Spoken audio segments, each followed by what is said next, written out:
આપણી વાર્તાનું નામ છે પ્રકાશ અને અરીસો, હે ને? એક હતો પ્રકાશ, એ ખૂબ દોડો તેનો એક મિત્ર, એનું નામ અરીસો. કોઈ વાર બંને સાથે ફરવા નીકળે. તમે બધાએ જોયો છે પ્રકાશ? જોયો છે બધાએ પ્રકાશ? બંને જ્યારે સાથે ફરવા નીકળે ને તો નવા પ્રકારના આકારોની રચના કરે. જેવા પદાર્થ કે જેવા વ્યક્તિ તેમને સામે મળે તેવા પ્રતિબિંબ તેઓ રચવા માંડે. બંનેની દોસ્તી બહુ પાક્કી. કોની પ્રકાશ અને અરીસો. કોની દોસ્તી? પ્રકાશ અને અરીસો. સરસ. બંનેની દોસ્તી બહુ પાક્કી અને બંને ઈશ્વરમાં બહુ શ્રદ્ધા રાખે, ભગવાનમાં એ લોકો બહુ શ્રદ્ધા રાખે.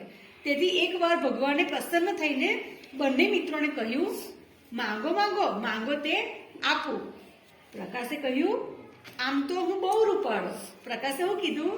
આમ તો હું બહુ રૂપાળો ને દોડો પણ ખરો, પણ મને કોઈ શરીર આખો આપે તો મને, જ્યારે કે સૂર્યમાં, ટોર્ચમાં, ટ્યુબલાઇટમાં મને તમે સ્થાન તો આપ્યું, પણ હવે મીણબત્તીની ઉપર મને સ્થાન જોઈએ છે. ક્યાં સ્થાન જોઈએ છે? તો ભગવાને કહ્યું, તથાસ્તુ. હવે તું 3 ભાગના સ્વરૂપે મીણબત્તીની ઉપર શોભાયમાન થઈશ. ક્યાં આગળ શોભાયમાન થશે પ્રકાશ? સરસ. આવું વરદાન આપીને તેઓ તો ચાલ્યા ગયા. હવે મીણબત્તી ઉપર 3 ભાગવાળી જ્યોત સ્વરૂપે પ્રકાશ કાયમ માટે શોભતો થઈ ગયો. ક્યાં આગળ શોભતો થઈ ગયો? તમે જોયો છે 3 ભાગમાં પ્રકાશ? હે ને? શું કહેવાય એને? જ્યોત કહેવાય. શું કહેવાય? હવે અરીસા અને પ્રકાશની ઈર્ષ્યા થઈ. અરીસો અને પ્રકાશ તો દોસ્તો હતા ને? કોણ દોસ્તો હતા? અને વરદાન ભગવાને કોને આપ્યું? પ્રકાશને આપ્યું.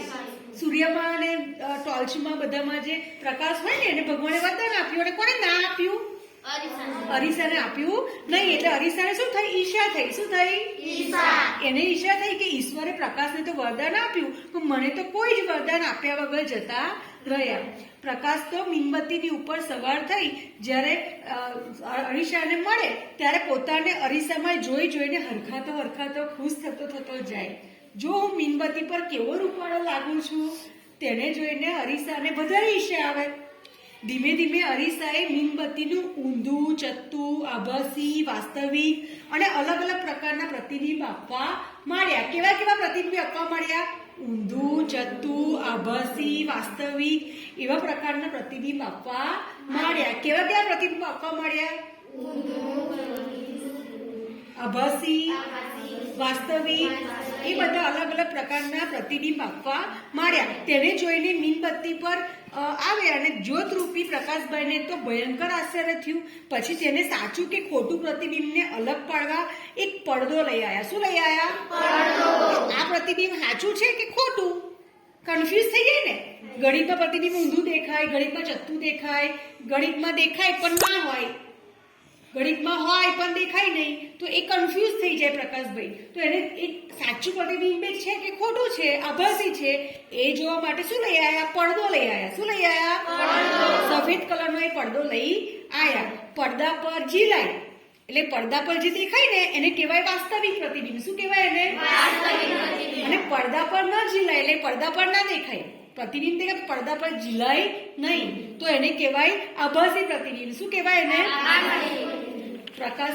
પ્રકાશની બુદ્ધિ ક્ષમતાથી તો પ્રકાશભાઈની બુદ્ધિ જોઈને તો અરીસાભાઈ બોઠા પડી ગયા અને પોતાની ઈર્ષ્યાને લઈને પ્રકાશભાઈની માફી માંગી કે સોરી કે મને તમારી ઈર્ષ્યા હતી, એના કારણે હું તમને ઊંધું, ચત્તું, આભાસી ને વાસ્તવિક પ્રતિબિંબ દેખાડતો હતો, તમને છેતરતો હતો. પણ હવે તમે તો તમારી બુદ્ધિથી પડદો લઈ આવ્યા. હવે તમને ખબર પડી ગઈ કે કોને આભાસી પ્રતિબિંબ કહેવાય ને કોને વાસ્તવિક કહેવાય. બંને પાકા મિત્રો થઈ ગયા.